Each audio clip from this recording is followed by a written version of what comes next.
Neste vídeo, o incrível testemunho do pastor Argemiro Figueiró, publicado no jornal Mensageiro da Paz, maio de 1984, pastor que evitou o pânico em um sequestro ocorrido dentro de uma aeronave. Para quem não me conhece, eu sou a Silvana do canal Diário Pentecostal, especialista em História e Teologia do Protestantismo no Brasil. Se você ainda não é inscrito, se inscreve no canal, deixe seu curtir e compartilha com seus amigos para que mais gente conheça o canal.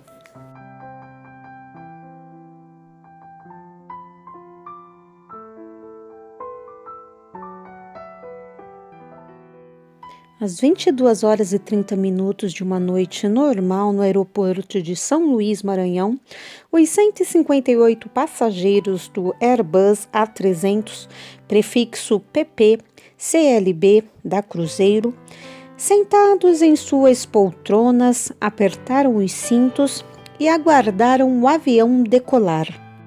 Procedendo de São Paulo, a aeronave fizera escala no Rio de Janeiro, Salvador, Recife e Fortaleza, e de São Luís voaria para Belém e Manaus. Para os 14 tripulantes e a maioria dos passageiros, aquele seria mais um voo de rotina. E assim teria sido se no interior da aeronave não estivessem presentes 3 homens e uma mulher que embarcaram em Fortaleza. A mulher conduzia uma criança no colo.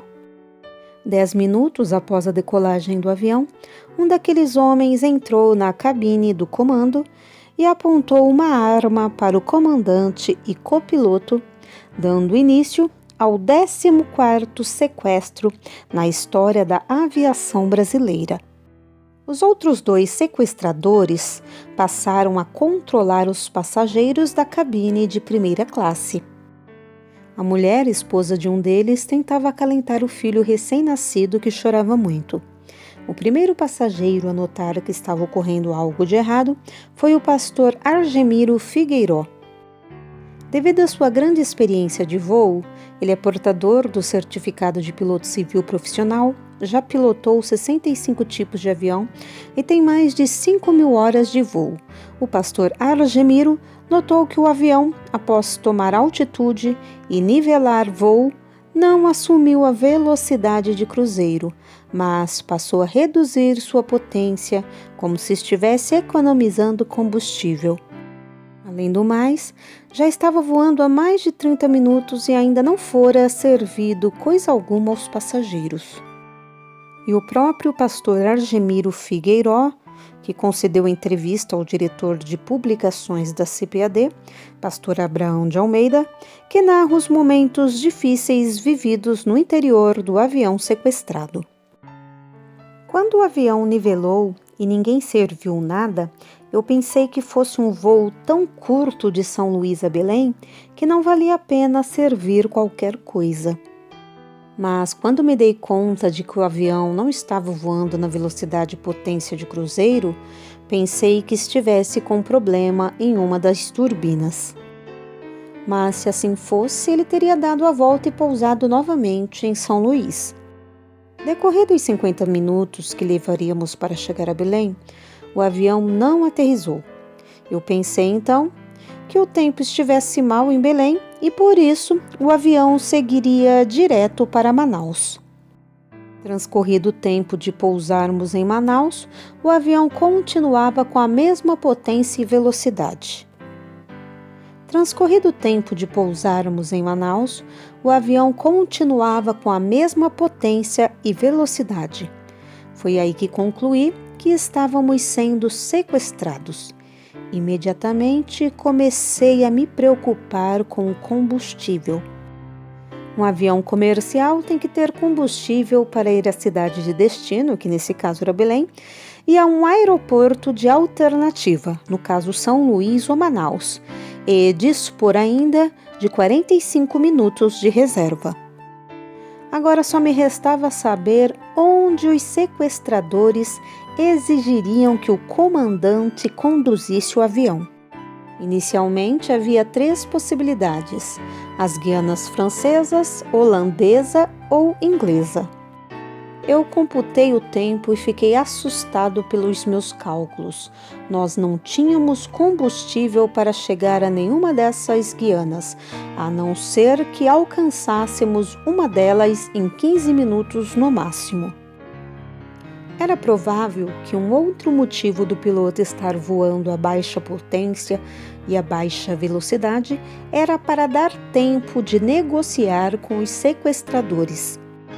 Nesse ínterim, a tripulação recomendava aos passageiros que não se levantassem de seus lugares e mantivessem os seus cintos de segurança afivelados. Quando uma aeromoça aproximou-se do lugar onde eu estava sentado para atender uma das crianças, eu perguntei a ela: "Estamos sendo sequestrados, não é?" Ela respondeu que não sabia.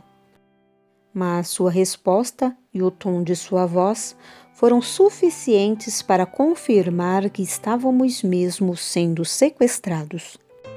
Com isso, alguns passageiros começaram a entrar em pânico e eu comecei a orar, pedindo a Deus que desse calma e sabedoria aos pilotos e que não permitisse que o nervosismo deles resultasse numa tragédia.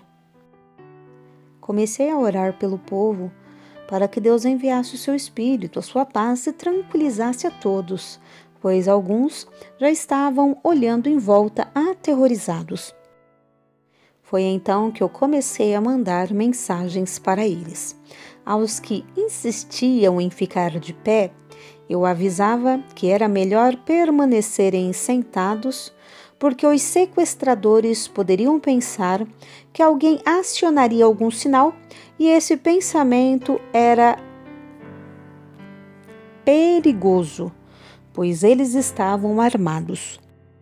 Como ministro de Deus, senti que tinha que fazer alguma coisa para ajudar a todos, enviar aos seus corações uma palavra de fé e de confiança. O medo de alguns resultava de suspeita de que o avião estivesse em pane, não podia descer em nenhum lugar e que iria voar até não ter mais combustível e cair. Então, eu assegurei a todos que o avião estava em perfeitas condições, mas estávamos sendo sequestrados. Eu disse para eles que os sequestros de aviões acontecem todos os meses em alguma parte do mundo. Disse-lhes também que estávamos nas mãos de Deus e que Deus estava cuidando de nós. Até brinquei com eles, dizendo que iriam fazer turismo e conhecer uma das Guianas que muitos não conheciam. Tudo me levava a crer que os sequestradores queriam ir para a Guiana inglesa, porque as Guianas holandesa e francesa eram mais 35 minutos de voo e tentar alcançá-las com o combustível de que dispunhamos seria um desastre certo. Antes de começar a confortar os passageiros, eu havia me levantado para ir ao toalete e lá clamei a Deus e disse para mim mesmo com voz forte: "Tu, Argemiro, vai lá e faz alguma coisa, ajuda este povo."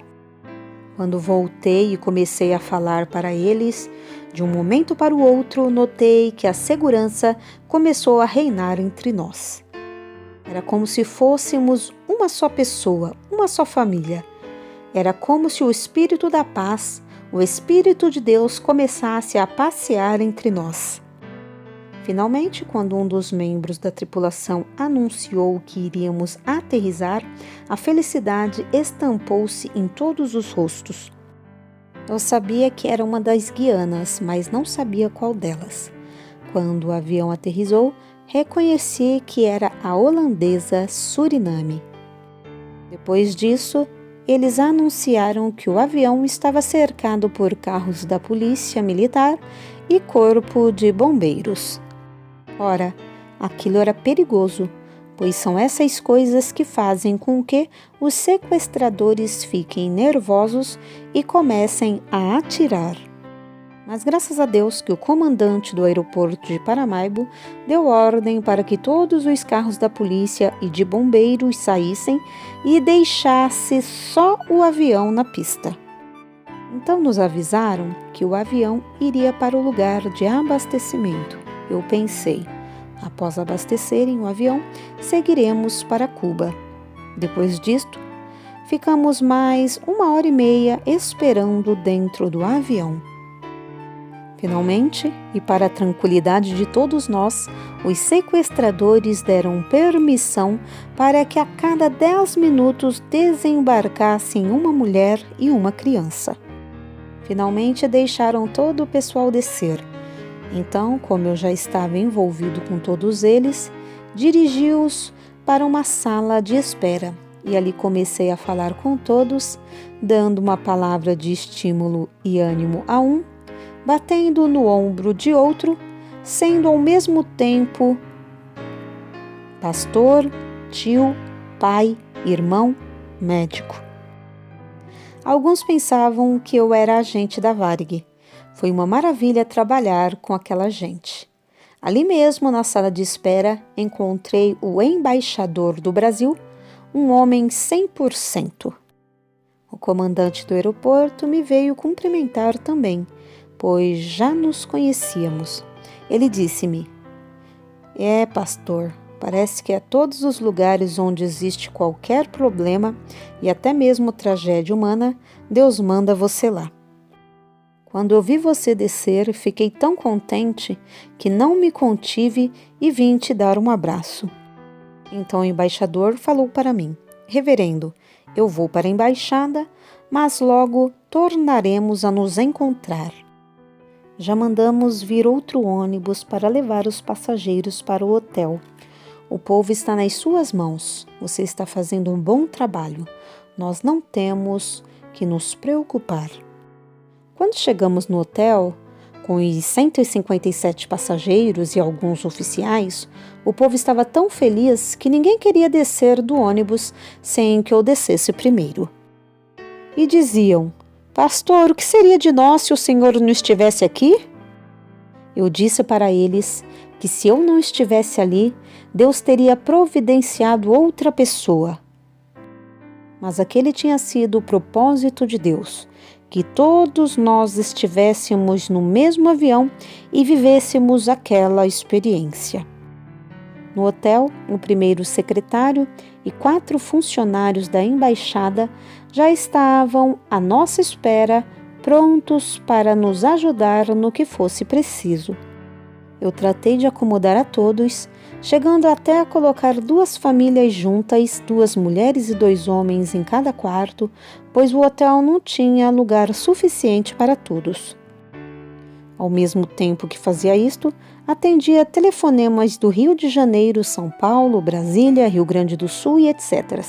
Telefonemas da TV Globo, TV Manchete, Jornal do Brasil e tudo mais. Eles pediam que eu informasse o que estava acontecendo. Após relatar o sequestro, falei que o pior já havia passado e que estávamos muito bem. Todos estavam felizes e emocionados que nem queriam dormir. Uns foram para a cidade fazer turismo, outros foram nadar na piscina do hotel, outros cantavam músicas brasileiras. Era uma felicidade total. Parecíamos uma grande família. Depois, a Varig mandou um DC-10 para nos buscar e foi uma festa maravilhosa. Creio que tudo redundou para a glória de Deus e para o fortalecimento da fé dessa gente. Foi uma prova de que Cristo está onde encontra a necessidade, onde está a dor, o problema, ali Ele está. O pastor brasileiro Argemiro Figueiró, 50 anos de idade, natural de Minas de Ibuti, Rio Grande do Sul, já esteve em 65 países pregando o Evangelho do nosso Senhor Jesus Cristo. Nesses 32 anos de viagens missionárias, ele não está vinculado a nenhuma organização evangélica que o mantenha, mas depende tão somente das ofertas voluntárias daqueles que desejam que o Evangelho alcance o mundo inteiro. Ele esteve preso várias vezes, teve sua casa queimada, enfrentou guerrilhas, tempestades, tudo por amor à obra de Deus. Já esteve em todos os países das Américas e também em muitos países da Europa, Ásia e África, tendo feito missões em todas as nações comunistas do mundo. Ele diz que não existem portas fechadas. O mundo encontra-se totalmente aberto àqueles que nada temem em se tratando de anunciar a salvação oferecida por Jesus Cristo. Existem países comunistas em que a colheita de almas é maior do que em países livres.